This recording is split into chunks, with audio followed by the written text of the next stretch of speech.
स्वागत करती हूँ आपका अपने चैनल जनता का फैसला न्यूज़ सहित विशेष दृष्टि में। और अभी हम आपको लेकर आए हैं दिल्ली विश्वविद्यालय और जाने माने हमारे साथ हिंदुत्व के वक्ता और साथ ही साथ अखिल भारतीय हिंदू महासभा के राष्ट्रीय कार्यकारी अध्यक्ष हमारे साथ में हैं रविंद्र कुमार द्विवेदी जी। सर्वप्रथम मैं आपका स्वागत करती हूँ अपने चैनल जनता का फैसला न्यूज़ सहित विशेष दृष्टि में। बिहार चुनाव, जैसे कि बात करें कोरोना जैसी महामारी जहां पर देश की जो जीडीपी है बिल्कुल जो है निचली स्तर पर आ चुकी है, उसको लेकर जो है रविंद्र कुमार द्विवेदी जी के नेतृत्व में अखिल भारतीय हिंदू महासभा जो है बिहार चुनाव को टालने के भरसक प्रयासों में लगी रही कि चुनाव में बहुत सारे जो अत्यधिक व्यय होता है, पैसों का व्यय, वो बच सके। उसी विषय में आज हम उनसे बात करने वाले हैं। सर्वप्रथम मैं आपका स्वागत करती हूँ अपने चैनल में। बिहार चुनाव पर आपकी क्या प्रतिक्रिया है? देखिए, बिहार चुनाव जो होने जा रहा है वो कोरोना महामारी के संकट काल में होने जा रहा है और बिहार में इन दिनों कोरोना के बहुत सारे मामले बढ़ रहे हैं। साथ ही साथ बिहार अभी बाढ़ की विभीषिका से भी जूझ रहा है। अखिल भारत हिंदू महासभा आरंभ से ही इस चुनाव का विरोध कर रही है। अखिल भारत हिंदू महासभा का मानना है कि अभी इस दौर में चुनाव कराना उचित नहीं है, क्योंकि ये बिहार की जनता के स्वास्थ्य से खिलवाड़ करना है। हम चाहते हैं कि कोरोना महामारी समाप्त होने के बाद बिहार चुनाव कराए जाए, लेकिन बिहार का चुनाव आयोग, बिहार की सरकार न जाने किन कारणों से अभी चुनाव कराने पे आमादा है। तो अपने चुनाव टालने के विरोध के साथ साथ अखिल भारत हिंदू महासभा बिहार चुनाव में अपने प्रत्याशी उतारने की तैयारी कर रही है। और इसी सिलसिले में कल हमारा एक प्रतिनिधि मंडल बिहार भारतीय निर्वाचन आयोग के मुख्य चुनाव आयुक्त से मिला और उन्हें एक ज्ञापन दिया, जिसमें हिंदू महासभा ने घोषणा की है कि हिंदू महासभा बिहार विधानसभा चुनाव में अपने प्रत्याशी उतारेगी। और साथ ही साथ भारतीय निर्वाचन आयोग से हिंदू महासभा के बिहार के सभी प्रत्याशियों को एक समान चुनाव चिन्ह डायमंड यानी कि हीरा आवंटित करने की मांग की गई है। और हिंदू महासभा के सभी प्रत्याशी आगामी विधानसभा चुनाव में डायमंड चुनाव चिन्ह पर चुनाव लड़ेंगे। हिंदू महासभा पिछले कई वर्षों से गुटबाजी में उलझी हुई है। गुटबाजी के लिए आप किसे दोषी मानते हैं? देखिए, निश्चित रूप से जो गुटबाजी है उसके लिए दोषी तो हिंदू महासभा के नेता ही हैं, लेकिन इन नेताओं के दोष के साथ साथ मैं किसी हद तक भारतीय निर्वाचन आयोग की कार्यप्रणाली को सबसे बड़ा दोषी मानता हूँ। उसका कारण भी है,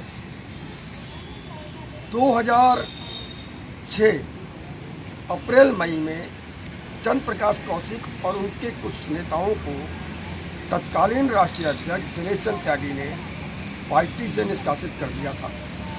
4 जून 2006 को मेरठ के अंदर राष्ट्रीय कार्य समिति की बैठक हुई, जिसको चंद्र प्रकाश कौशिक और उनके साथियों ने हाईजैक करके और स्वयं को एक स्वयंभू राष्ट्रीय अध्यक्ष घोषित किया। और दिनेश चंद्र त्यागी ने उस बैठक को भंग करके वो मुख्यालय मंदिर मार्ग वापस आ गए। जून 25, 2006 शंकराचार्य आश्रम सिविल लाइन दिल्ली 54 में राष्ट्रीय कार्यकारिणी की बैठक हुई, जिसमें स्वामी चकपाणी जी को एक संवैधानिक राष्ट्रीय अध्यक्ष निर्वाचित किया गया। उसको चंद्र प्रकाश कौशिक जी ने चुनौती दी और यहाँ से हिंदू महासभा में विवाद पैदा हुआ और 2 राष्ट्रीय अध्यक्षों का चलन आरंभ हुआ। दोनों पक्षों ने अपने अपने आप को भारतीय निर्वाचन आयोग में रिकॉर्ड में दर्ज करवाने के लिए दस्तावेज दिए, लेकिन भारतीय निर्वाचन आयोग ने स्वामी चकपाणी का नाम उस समय रिकॉर्ड में दर्ज किया था।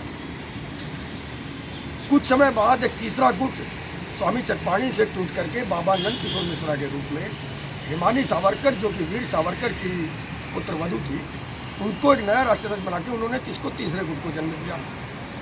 इन तीनों गुटों को समाप्त करने के उद्देश्य से 2010 नवंबर में लखनऊ में तीनों गुटों की एक सम्मिलित बैठक बुलाई गई, जिसकी अध्यक्षता स्वामी चक्रपाणी पक्ष के दिनेश चंद्र त्यागी ने की।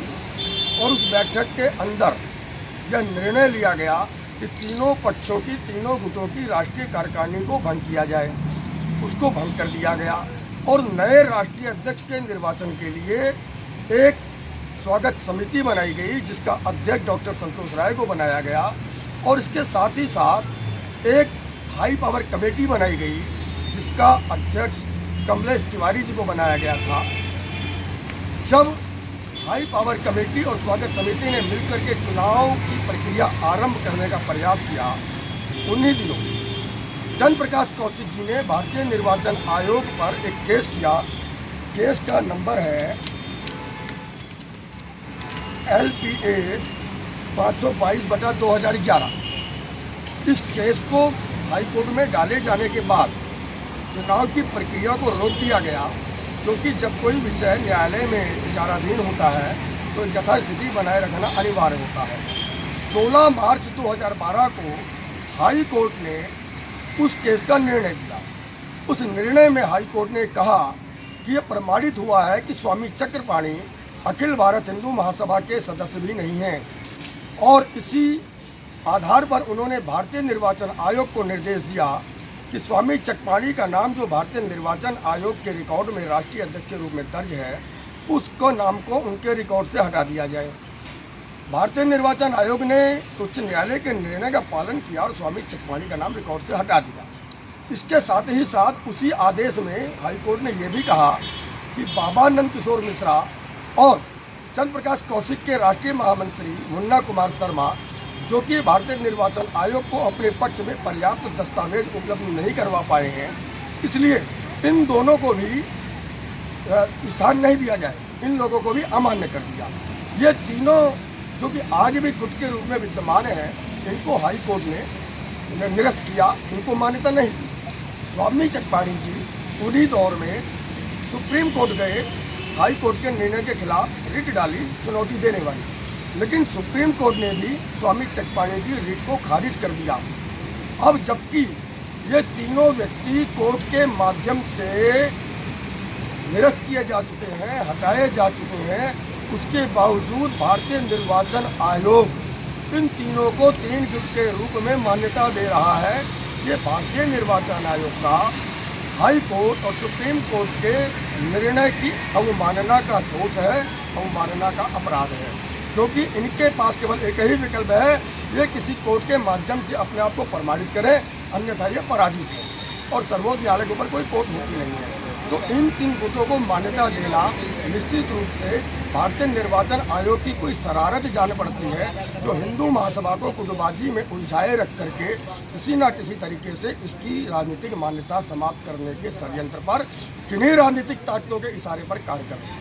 अपने पहले वक्तव्यों में आपने कहा कि जो है स्वामी चक्रपाणी जी महाराज जी को वैध मानती है भारतीय निर्वाचन आयोग। उसके बाद में जब आपने बताया कि वहां पर जाकर उन चीज़ों को निरस्त कर दिया गया और अभी जो है गुटबाजी में उलझाने का कार्य, आपने एक दोषारोपण का कार्य किया है भारतीय निर्वाचन आयोग के ऊपर, तो क्या लगता है आपको हिंदू महासभा का संवैधानिक राष्ट्रीय अध्यक्ष कौन है और इस गुटबाजी का समाधान का रास्ता क्या है? जी देखिए, मैंने जैसा कि अपने वक्तव्य में बताया कि 2010 में तीनों पक्षों की बैठक हुई, जिसमें उच्चाधिकार समिति का गठन किया गया, जिसके राष्ट्रीय अध्यक्ष जो है कमलेश तिवारी जी लखनऊ से बनाए गए थे।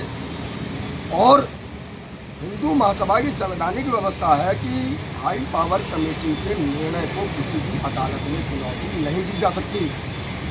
उस हाई पावर, जब तो 16 मार्च 2012 को हाई कोर्ट का डिसीजन आया और किसी को भी राष्ट्रीय नहीं माना, जब उस समय 3 गुट थे, उनको निरस्त कर दिया, तो उस हाई पावर कमेटी ने 2013 में उज्जैन के इंदौर मध्य प्रदेश में अधिवेशन किया और उस अधिवेशन में तीनों गुटों के प्रतिनिधियों को आमंत्रित किया गया और उसमें स्वामी त्रिदंडी जी महाराज को अखिल भारत हिंदू महासभा का 31वां राष्ट्रीय अध्यक्ष निर्वाचित किया गया, जिसमें स्वामी चक्रपाणी जी थे।